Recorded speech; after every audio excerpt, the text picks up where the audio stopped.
Hello, everyone, and welcome to this first edition of the AgileDad University webinar series.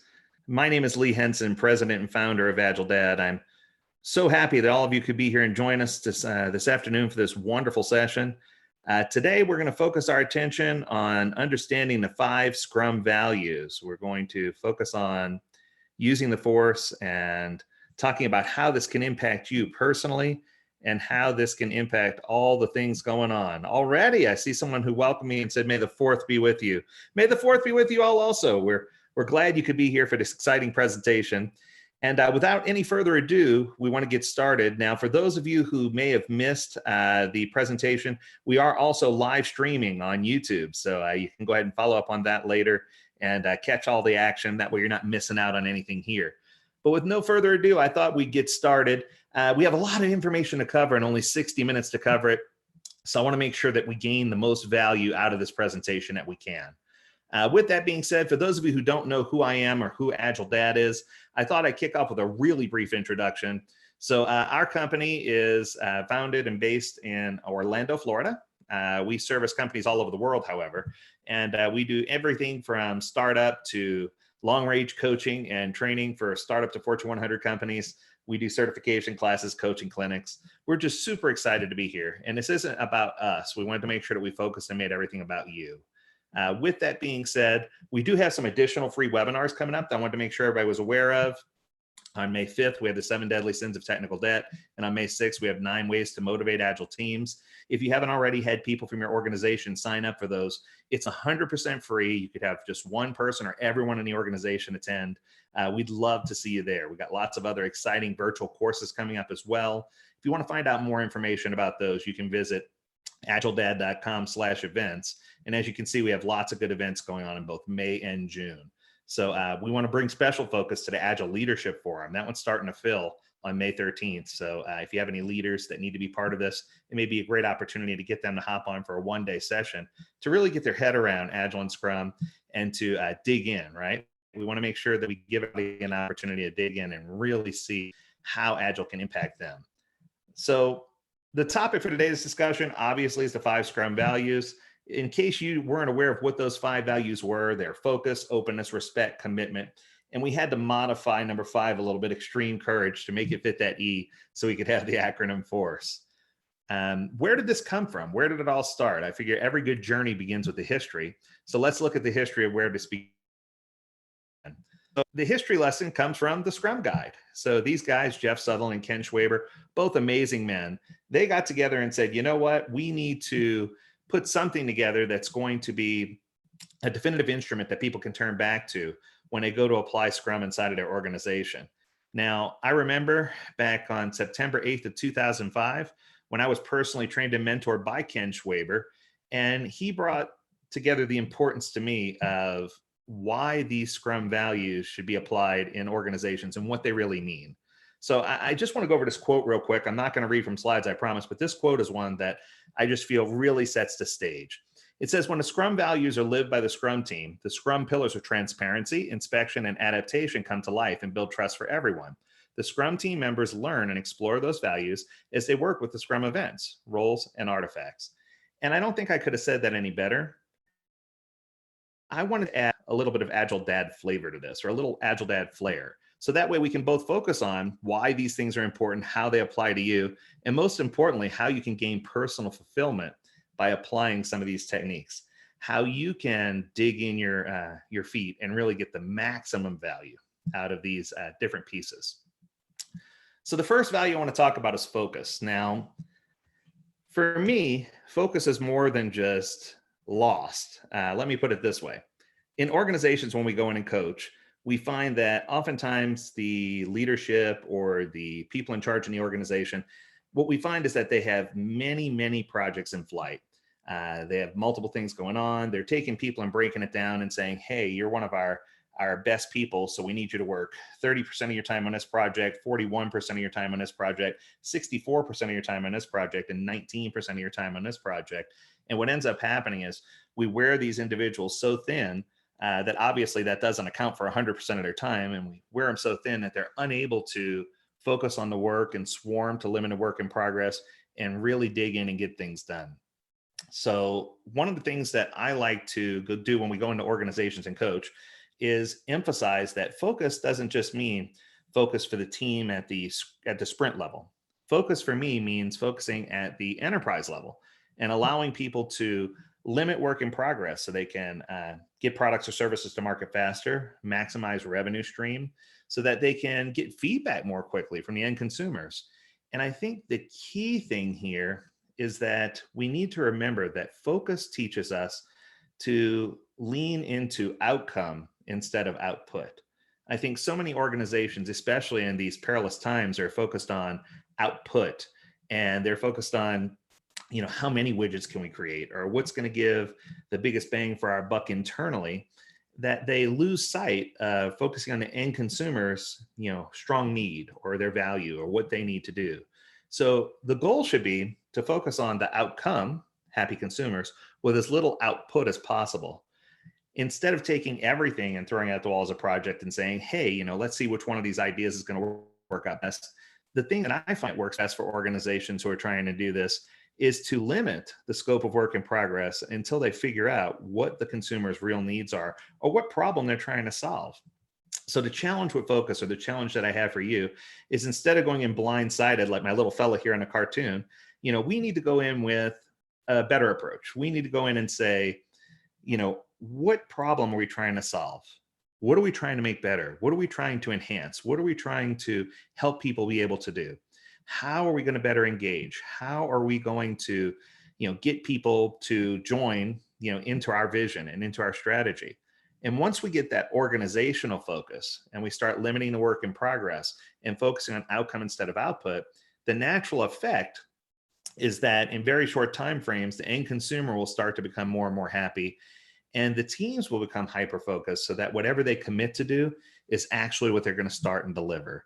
And I think that that is the key. The key is to help the teams learn that you are going to focus as an organization so that they can focus as a group, so that the consumers know that our focus is very much lasered on their outcome and the problem that we're trying to solve, instead of just creating as many widgets as we can or as many enhancements as we can to try to get something out of the door to see the next $1 million idea.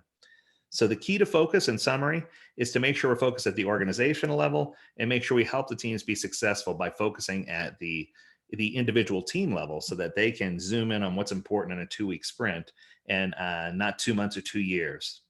I think the big message here is focus helps teams meet their commitments, and met commitments helps organizations better forecast, and better forecasting helps create happy consumers, right? So it's one and one and one, and that's how it's going to flow. The next topic is openness. Now, for me, openness is, I guess I call it a culture, right? So openness affords an environment of psychological safety where radical candor is rewarded and people are open to say and speak and feel and do what they want to do. When teams collaborate openly with both the product owner, stakeholders, and the customer, it allows them to really have an environment where Scrum functions as prescribed, where things actually go as planned. In most cases, Scrum teams seek out new ideas and opportunities to learn because they feel like they are rewarded for learning and for improving and for moving forward. I think that organizations who really focus on, and I guess, the key here for me, I remember someone once told me, instead of having an attitude of why should I share this information, our attitude should be, why wouldn't I share this information? Why wouldn't I be open and honest in my communication?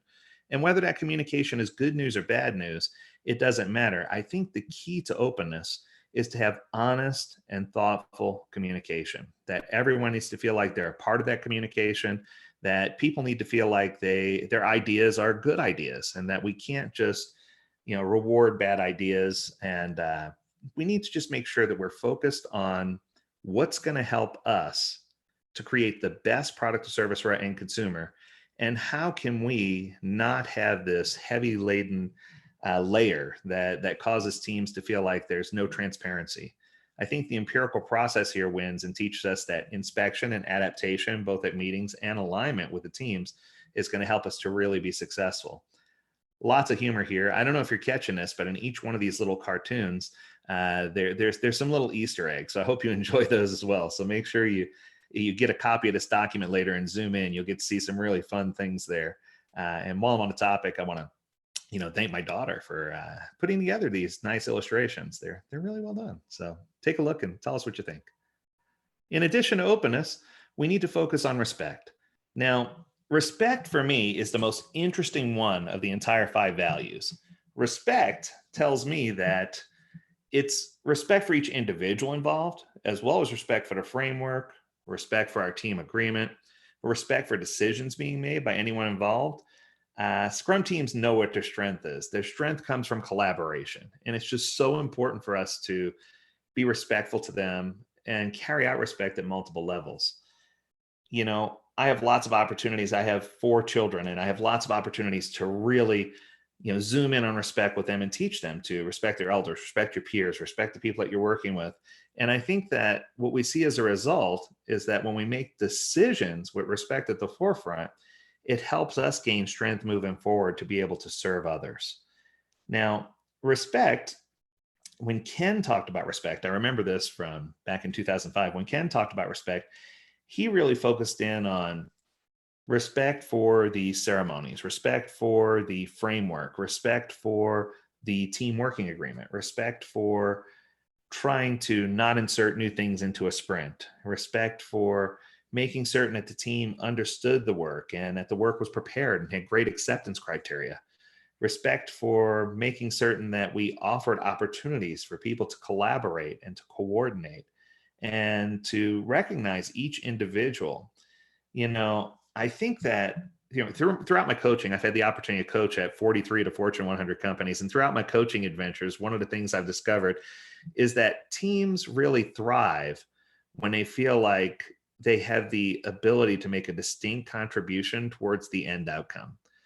And I think that sometimes we don't want to reward individuals for their individual contributions per se, but we do want to reward teams for coming up with great ideas. But we also have to come at it with the approach that each individual is going to have a great ability to really add value to the flavor of what we're trying to do. And I think that when I think of respect, I think of creating this environment, this community of trust, this natural ecosystem. That's the word I'm looking for. So it's an ecosystem where people feel like, hey, I'm allowed to focus on certain things and I'm allowed to have open communications and I'm respected for the decisions that I make and for the things that are happening. And I think that when we create this natural ecosystem, it affords us an opportunity to really, really,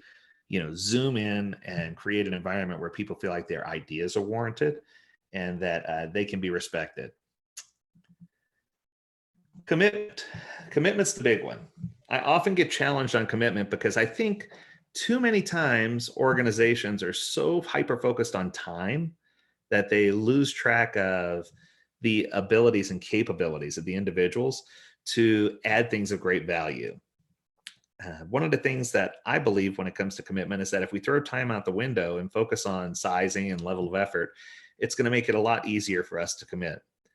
In many of my training sessions, I use this example, so I apologize if you've been to one, but I really want to zoom in on this because I think that this is the key that causes a lot of the others to not really work when it comes to the 5 values. So for me, when I'm asking the team to make a commitment, let's just create an example here. And I think this will go a long way. If I had a team of painters that were going to paint a house and each of them, I asked each one individually, how long will it take for you to paint this wall? Now, this hypothetical wall is 18 feet across, 10 feet high. It's a standard wall. It's flat. There's no big abnormalities about the wall or anomalies. It has no outlets on it. I mean, it's just literally a flat, easy, straightforward wall. So I asked my team of individuals, I asked individual number 1, how long will it take you to paint said wall?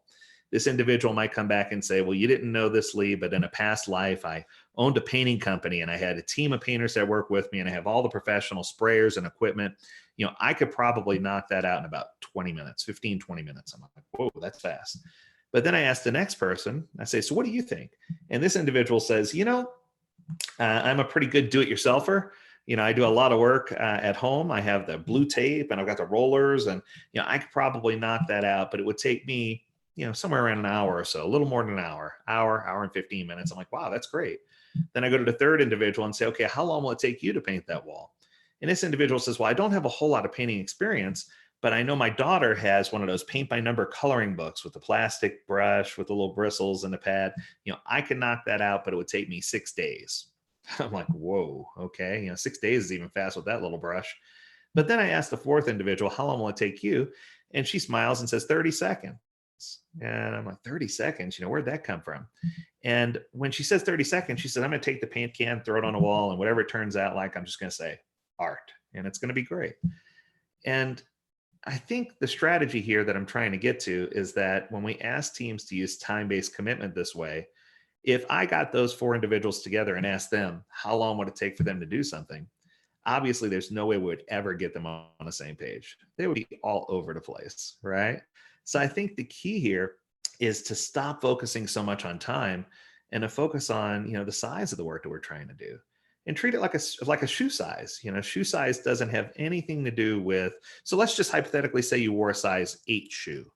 If you wore a size 8 shoe, that 8 doesn't mean how long it takes to build, or 8 doesn't mean how many people it took to build it, or 8 doesn't mean how much it cost. All 8 is a size. And I think that when we get to the point where we recognize that work has a size and that size is not measured using time, it's going to make it a lot easier for us to meet and make commitments. So starting at the highest level, when the organizational commitments come into play, how many projects will we finish this quarter? What projects should we scope out for the next 12 months?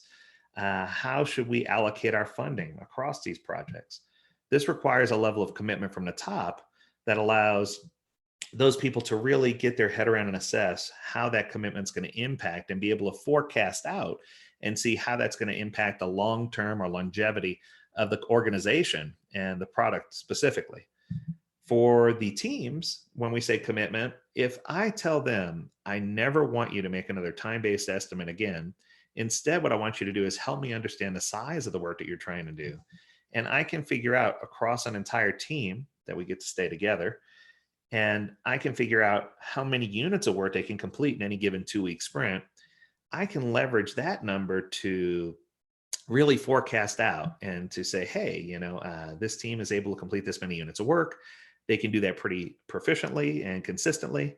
And that allows them an opportunity to really get their head around what they're committing to, and that it's not just some arbitrary out there number. So to summarize this and to kind of pull it all together, commitment at the highest level requires leadership to understand the scope of the work across an entire business unit or across an entire company, where no one individual team is tagged with doing too much work. Or, oftentimes that team that gets tagged with doing too much work, that's usually the team that is at the highest level of performance. So what we find is that the team that's performing the best is oftentimes pushed harder, or it gets piled on for them to do the work. And we want to take that pressure off of those teams. We want those teams to really feel like they can meet their commitments consistently and that they can really accelerate and excel at what they do and be happy. So commitment means committing to the right number of projects. Commitment means committing as a team to understand sizing and to really get our head around it and to size things appropriately. And I think that it's, the way that the quote that I want to leave you with here is commitment builds culture. If you're trying to build a culture of Agile inside of your organization, if you're trying to get people to dig in, commitment is what builds an Agile culture. It builds this framework. It builds this mentality that teams work closely together and that they work closely with the product owner to properly size stories, to size work, so that we can forecast for sprints, releases, and it allows people to trust each other. And when you ask a team, hey, can you do this? That they're going to give you an answer that reflects that when they say they're going to deliver the work, they're going to deliver the work because they have 100% confidence that they can. And I think that that's probably the key. While all these are important, I think commitment is the one that we probably need to explore the deepest. And the last one I had to modify a little bit. It's extreme courage. I added the E for extreme.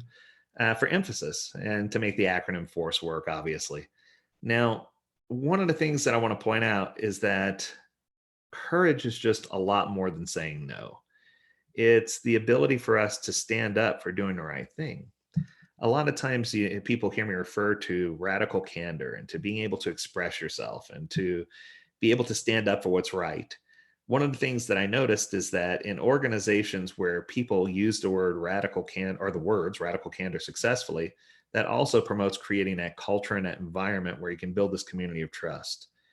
So for me, when I hear the word radical, I don't think of extreme or, outside the box. I think of more of a politician who might be a radical, for example. Someone who has a thought or idea that may not be in line with what everyone else thinks or, against the beating path, but they're an advocate for doing what's right. So, for example, if I said Abraham Lincoln was a radical, he wasn't an extremist by any sense, but he certainly stood up and said he wanted to abolish slavery, which I think was a good idea. And I think probably all of us think it was a good idea. But at the time, it was a pretty radical idea. It wasn't something that everyone felt like they were in agreement with.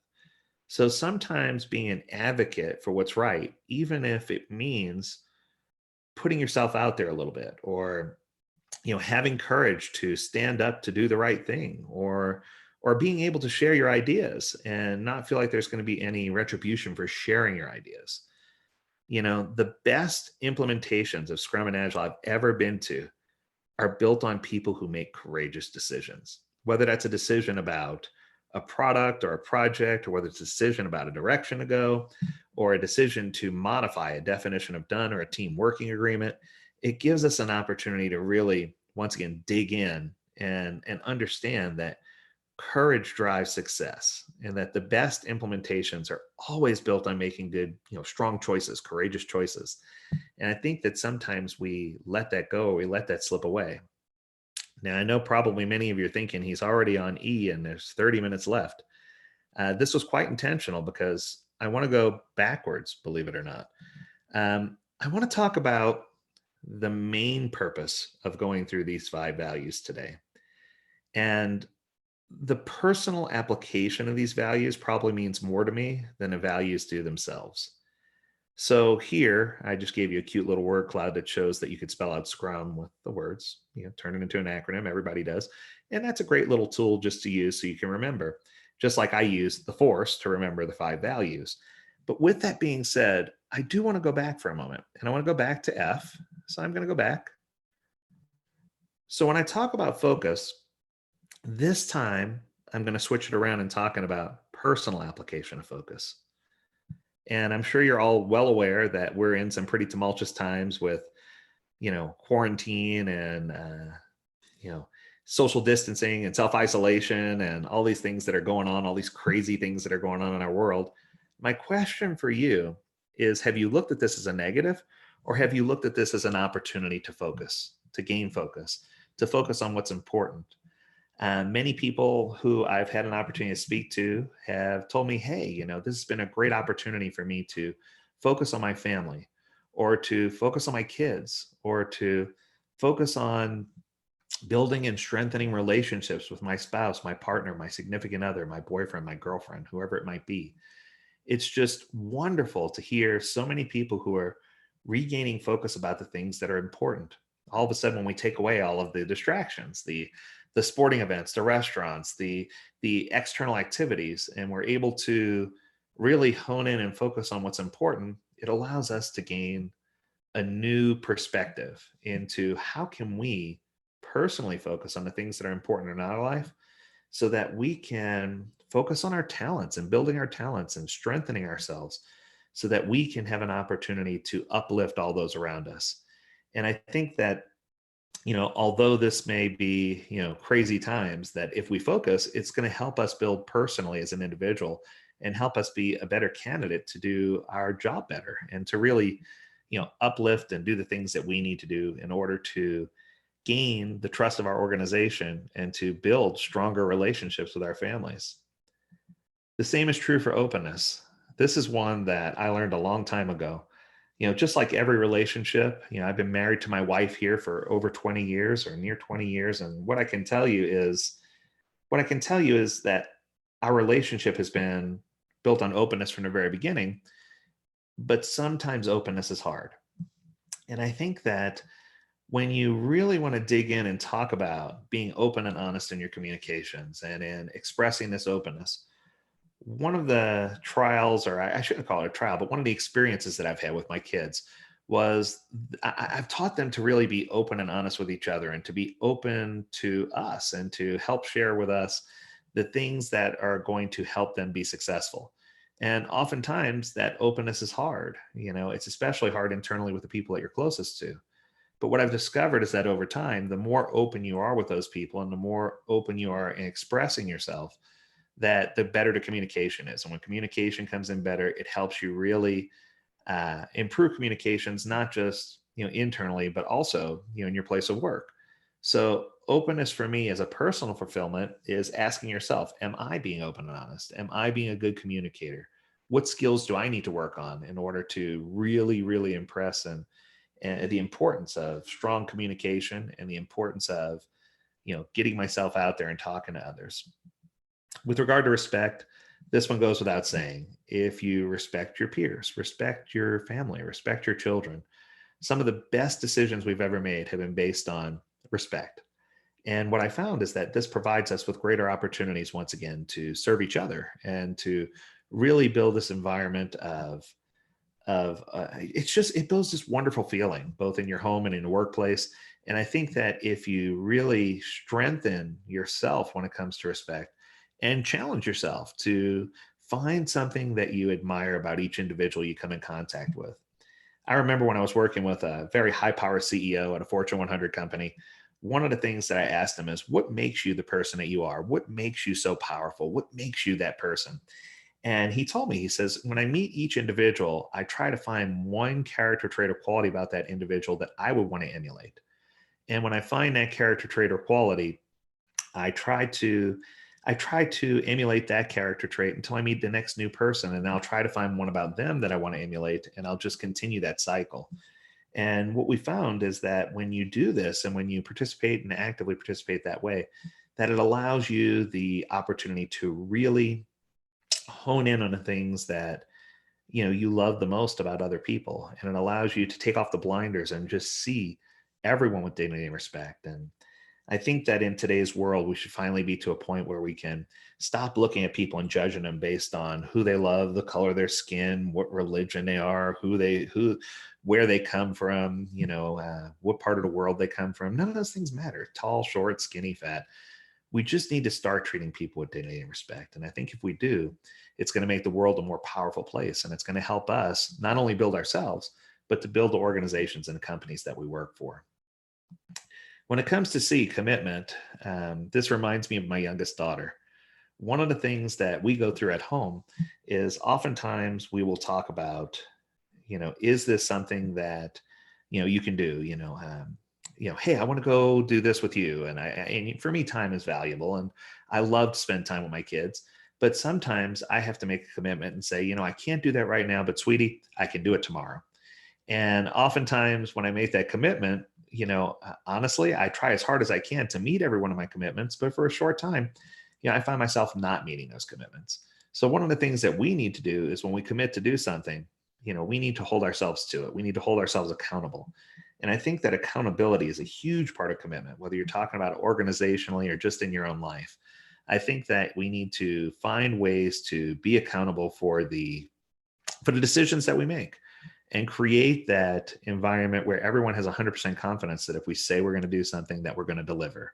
And I think that if there's one thing that can really improve us as a person and improve us as an individual, it's the ability for us to really dig in and make those commitments and meet those commitments.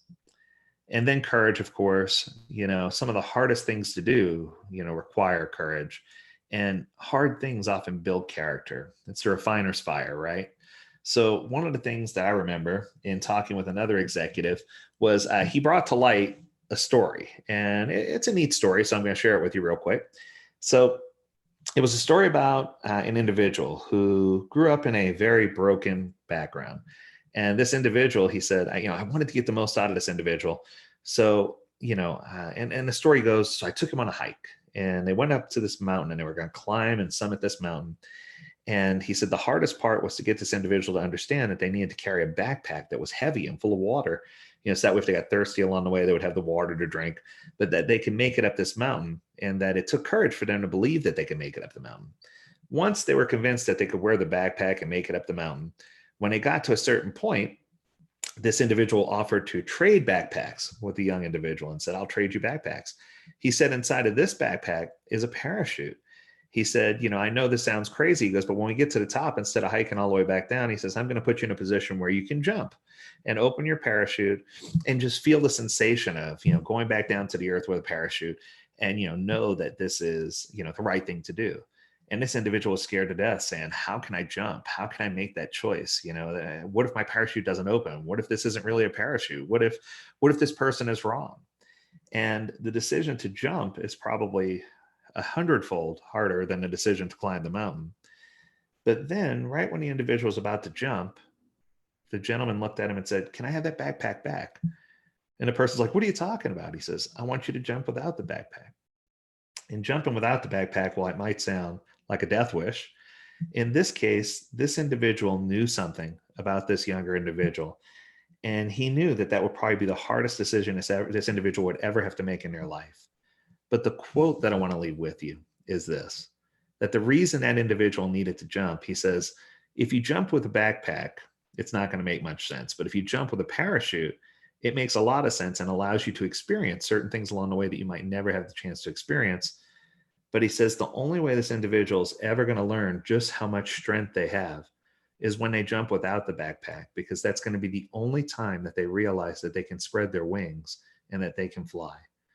And when I heard that quote, that it's about spreading your wings, it's about really digging in and figuring out that you can do more with yourself, that takes courage beyond even what I would have to believe that I had those wings to fly. But I challenge you to ask yourself, are you the individual who's afraid to put on a backpack? Are you the individual that doesn't trust the parachute? Or are you the individual who's never spread your wings and flown before? And I think that when you come to the realization that we all have challenges, whether it's challenges at home, challenges at work, what are we going to do to overcome our fears and to take advantage of opportunities that we have to engage with our peers and to engage with our leaders and to really take flight with our ideas and to build a product or service that's amazing, insane, and to take our family along and to do things that encourage them to act with courage and bravery. I think that those are important as well. And I think that when we get to that point where we focus, that's where we're going to generate, and that's where we're going to get the greatest satisfaction that we've achieved things both in work and at home, right? So it gives you that opportunity to really see both pieces. So the 5 values, openness, courage, respect, focus, and commitment, are all put together and interweaved into this thing that we call Scrum. And one of the quotes that I often, tell my classes when I'm teaching is that it's our responsibility to not only personally apply these values, but it's our responsibility to look at life and say, we all have a fabric of our story, and it's our responsibility to take the fabric of our story and intertwine it with the fabric of other people's stories and create a beautiful tapestry called life. And I think that if we personally apply these values, if we personally dig in, that it's going to give us an opportunity to do that. And it's going to give us an opportunity to grow and to have a lot going on. Now, I know that a handful of you had some very specific questions. I saw those come up in the Q&A panel, and I would love to address those questions individually. Any questions that we don't have a chance to get to during this part of the session, I want to make sure I remind you that we are going to cover any and all questions and reply to every single question via email. So we can follow up here, or we can follow up via email and make sure that you get that information that you're looking for. I want to give you the key takeaways real quick, and then we're going to zoom back in on those questions and start answering some of the questions that came in. So 1, the 5 Scrum values are to be applied by everyone. They're not limited to any single role. So we need to make sure that everyone from leadership all the way down has that opportunity. 2, application of these values is the best way to build trust throughout the organization.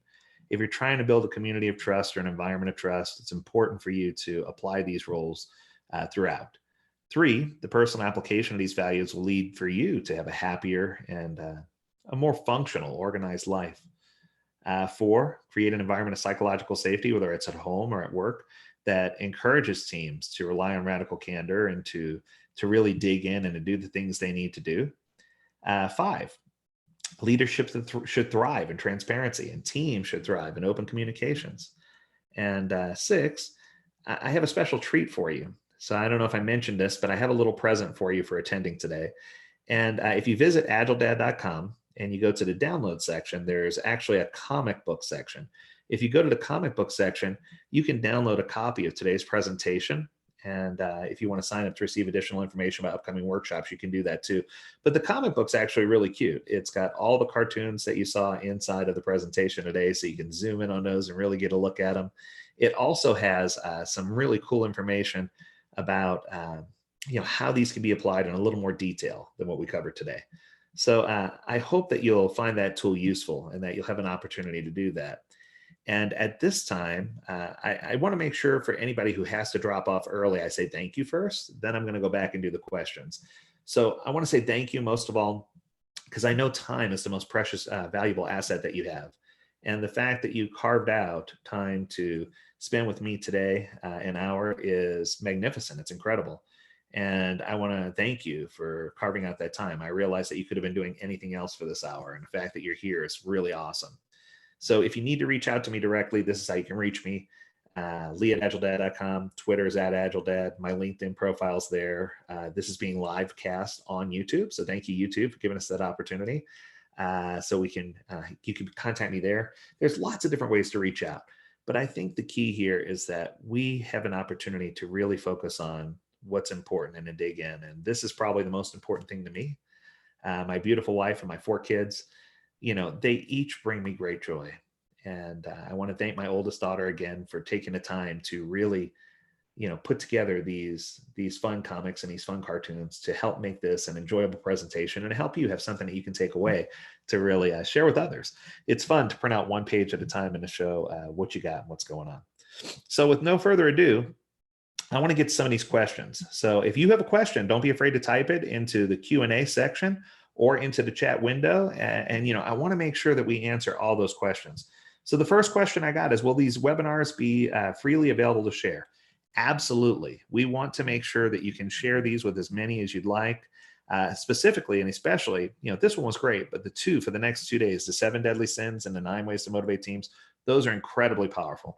So we want to make sure that you have access to those and that you'll be able to share those freely with anyone that you'd like. We had another question from someone about PDU credits. Does this qualify for PDUs, for professional development units? And yes, it does. It qualifies both for PDUs and for SEUs. So if you're going to do PDUs, we are a PMI, Registered Education Provider, so we can get the PDUs that way. If you're with Scrum Alliance, we can do the Scrum Education Units or Scrum Education Credits as well. Someone asked, with it being May the 4th, I noticed a couple of little Star Wars things in there. Is that, was that planned? Was that part of the press? Absolutely. We wanted to make sure that we made it a little bit lively for you and made it a little bit fun. So we planned on a few Star Wars Easter eggs.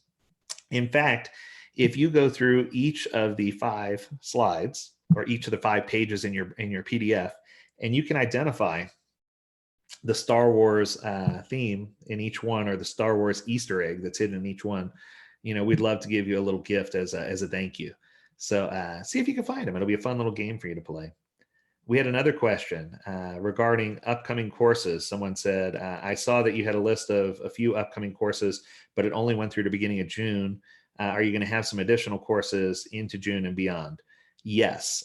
So we currently have courses listed through the beginning of June, but we're certainly looking forward to doing courses into mid-June and beyond.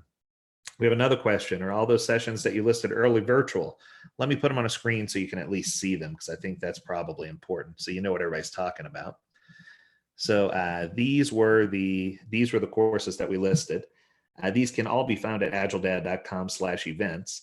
But yes, so we have courses listed through June 5th currently, and currently these are all virtual. Someone asked, do we plan on offering any of these in person anytime soon? Good question. We'd love to get back to in person, but unfortunately with COVID being so unpredictable, we can't put a date on when that's going to happen. My prediction is that it could be as early as that June 2nd, 3rd Scrum Master class, but once again, that could be virtual as well.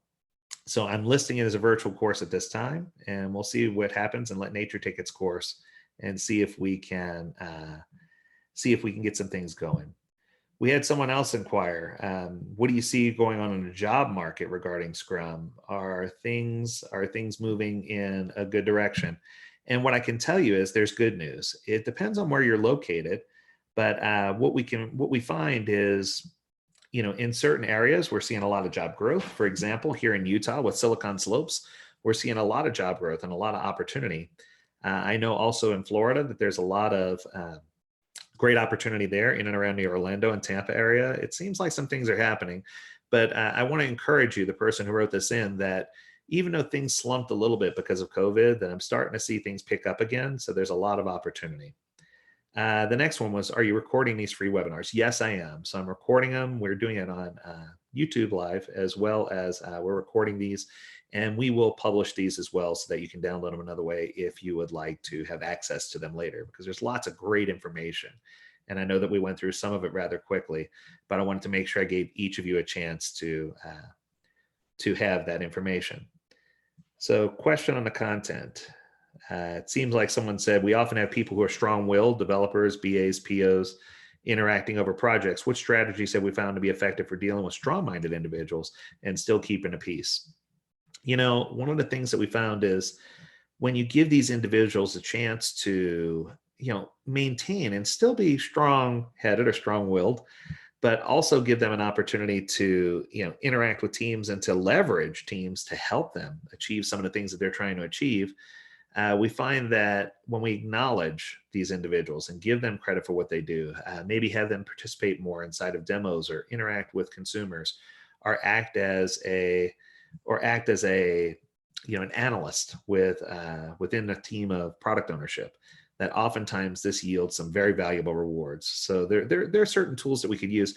I think, I don't want to promote another session, but I think that there's going to be some really powerful answers to this question with regard to the technical debt session that's coming up. So if you have a chance to come by tomorrow, we have a 90-minute session tomorrow where we're going to talk about technical debt. And that one's going to take a lot longer than the 5 values today, because we're going 5, 7, 9. So it's going to take longer as we go. Someone asked specifically about the leadership forum that's listed on the screen. They said, is that leadership forum full? And if not, how do I get this information to my leaders to make sure that they have an opportunity to attend? Good question. So the leadership forum is not full yet. The Agile and Scrum Essentials is nearly full. So we have a few seats remaining there. So if you need to get in there, if you have some folks that need to get in there, make sure to do it like today. But the leadership forum, we still have a few seats available. We are limiting the number of leaders that can attend. And we are pre-screening to make sure that these people fall into leadership positions, not because we don't want other people involved, but because we want this session to be really focused on anyone from C-level to senior VP to director level. I'm not going any lower than director level. I just want these people to really feel like they have an environment of safety where it's not going to be a marketing pitch, that they can come in and really have their tough Agile questions answered. Looks like we have another question. I see here that you have the level 1 and level 2 Scrum classes. Are you going to be listing level 3 or professional classes soon? We hope to. We hope to be listing some professional classes as well as some Agile leadership classes here very soon. We know that there's still some things that need to be hammered out with regard to the Scrum Alliance in order for us to, effectively get those listed. Hopefully we'll have those issues resolved and have those listed very soon. I hate to keep putting it off, but I know that that's something that a lot of people have asked me for. So we're really looking forward to getting those listed. Someone else asked me, will we have additional topics? This was a great topic. Will we have additional topics coming up that we can cover? Yes. So if you want to propose a topic that we can cover here in one of these live sessions, we'd love to do that. So if you have any topics that you'd like to hear covered, we'd love to answer your questions and talk about things that are important to you. Here's another question. They're starting to come in fast now. This is good. So here's another question. Someone asked, will you provide these type of webinars privately for a company or an organization? Good question. So yeah, we'd be happy to do a brown bag lunch for folks who want to have their company involved and have a topic specifically that they want us to talk about. Absolutely. We'd love to give you an hour of our time to talk about a topic that's important to you and to answer questions just like we're doing here. We feel like there's a lot of value in these, and especially in this remote world that we're living in now, we want to leverage Zoom and leverage our opportunities to really dig in and help people be successful. Looks like we have another question, or is this a comment? Let's see. Okay, that's a comment. Thank you. I appreciate it. Someone said that they really enjoyed this and that they hope to attend some additional webinars. We appreciate that, and we look forward to having you. Let's see. Here's another question. So, okay, so this one's very specific. I'm going to try to, summarize it into something that's more generic so that we can answer it for everyone. When you're engaging with teams, it appears that sometimes teams lose focus. Are there any tips to help teams regain focus so that they can be almost the opposite question of what we had before? So oftentimes what we're seeing is that when teams are losing focus, it's usually because we're spending too much time in meetings or losing their attention span or just not really zooming in on the team's needs.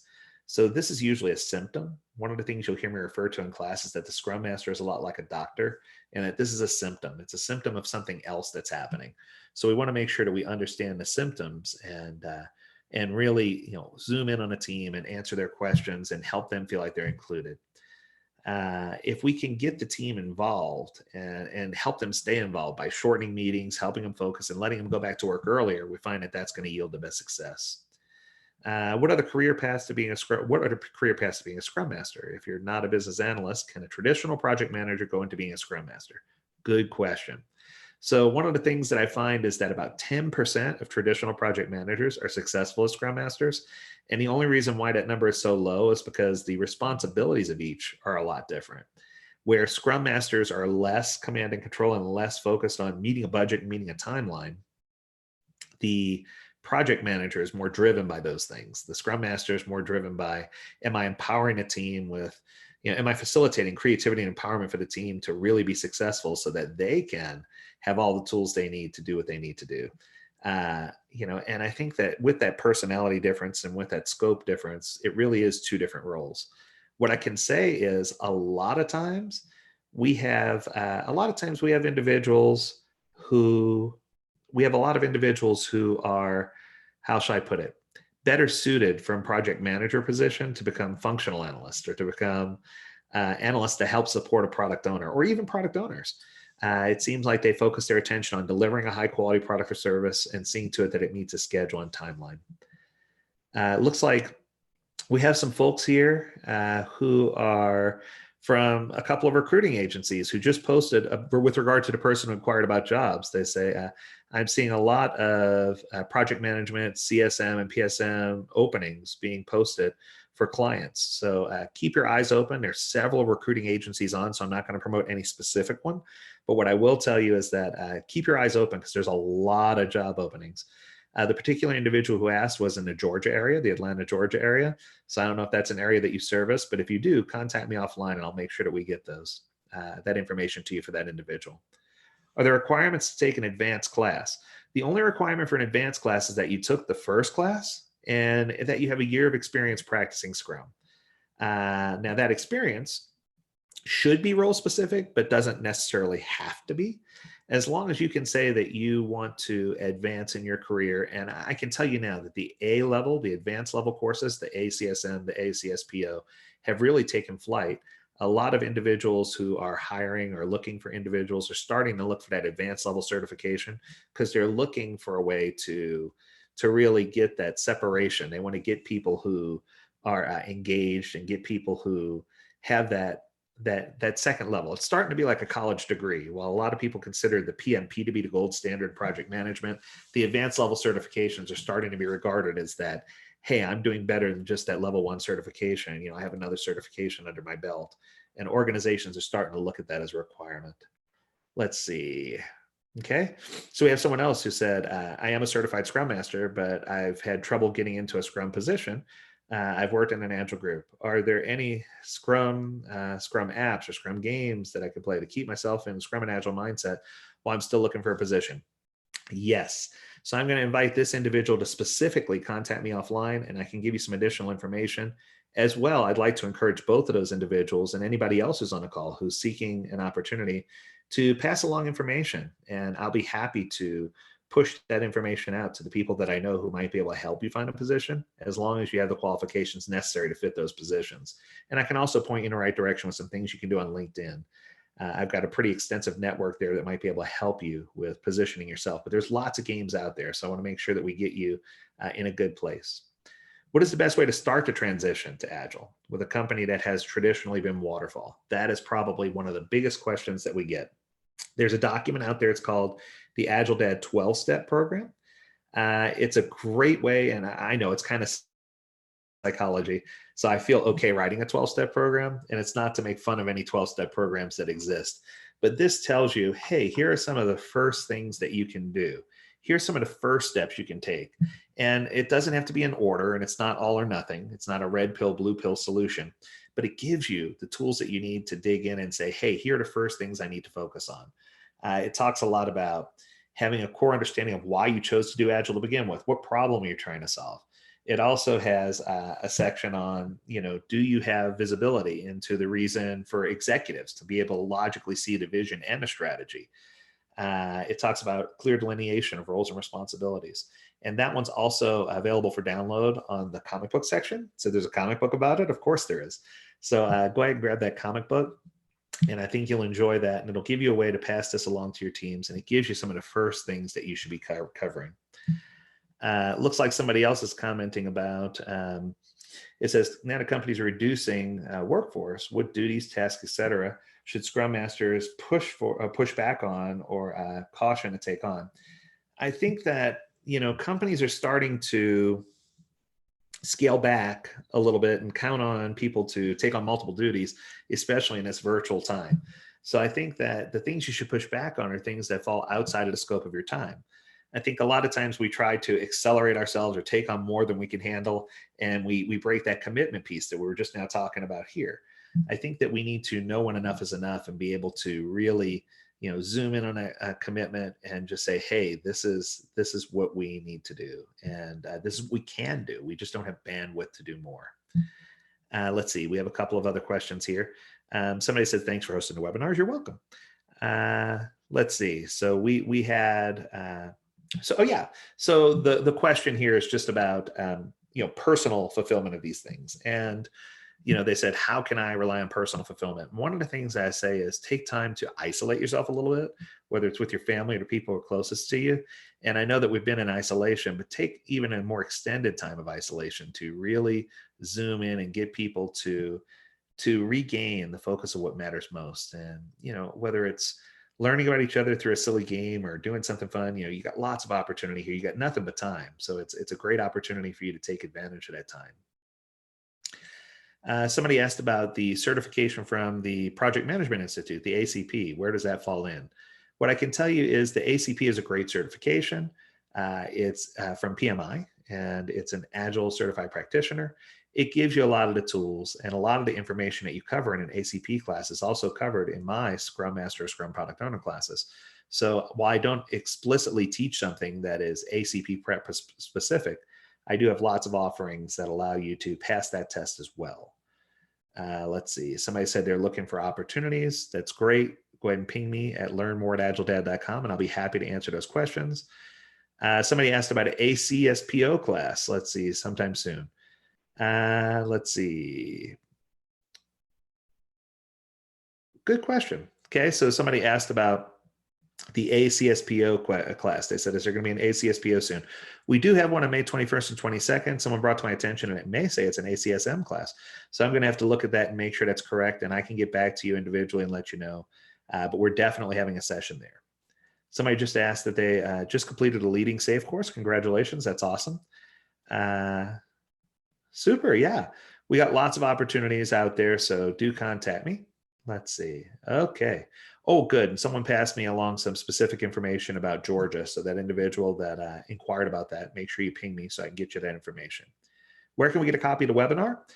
So we are going to have this copy of the webinar available in a couple of different places. It's going to be available at the agiledad.com website, as well as on YouTube Live. So you'll be able to just grab it on YouTube and watch it whenever you like, because it's going to be archived there as well. Let's see. My team consistently struggles with sizing stories. Okay, I don't have a Scrum Master. I'm a product owner. How do I tackle this?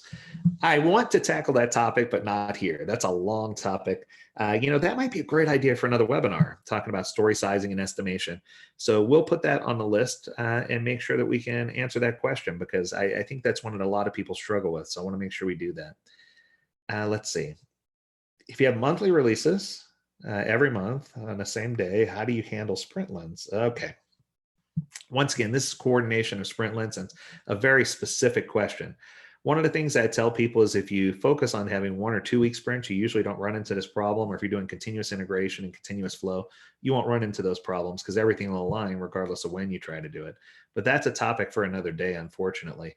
I just don't have time to give you a very thorough answer. I see a few people chiming in now. Yes, topic on sizing, topic on estimation. You got it. So I'm going to add that to the queue. And what we'll do is we're going to do another series of these in June. So I will add that to our June series, and we will cover the topic of estimation and forecasting in June, because I think that's one that's very, very important. So let's do that. Okay. So it looks like we have someone who said they're hunting in Utah. So we've got lots of opportunity in Utah. I'll make sure I get with you on that. Let's see. Oh, good question. So someone asked specifically about, while looking for new opportunities, would you still hold to your market value or provide, some type of gap to get you in the door? What I'm finding is that many organizations are looking at this in an opportunistic way.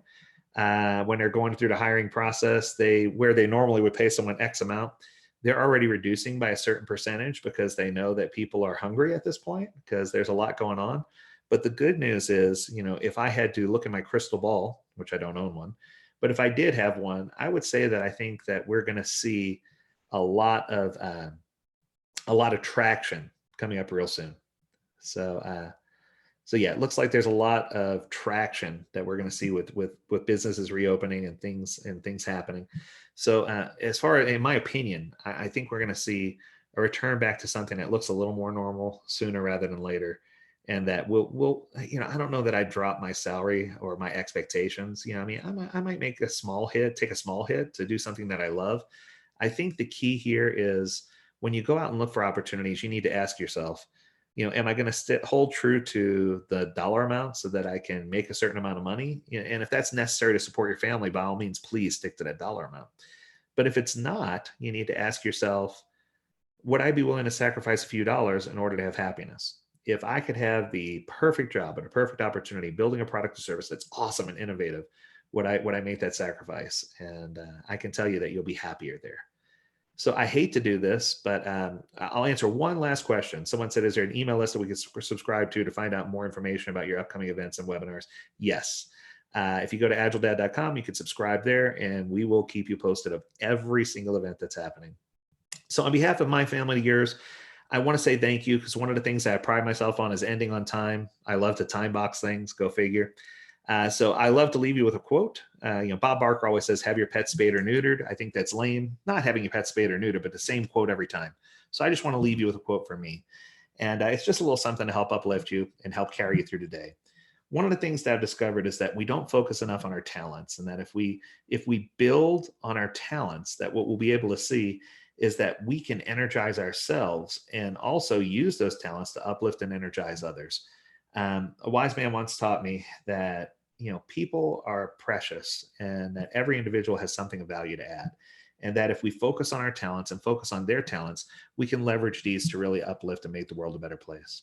So until next time, namaste. Thank you for being here. I appreciate all of you. If you have anything that you'd like to add or ask, I'll always be available. But stay safe, stay well, most importantly, and stay agile. Thank you again, everybody. I really, really appreciate it. I hope you enjoyed the presentation, and we will certainly be in touch again soon. Tune in tomorrow for our next session. Until then, thank you again. Take care.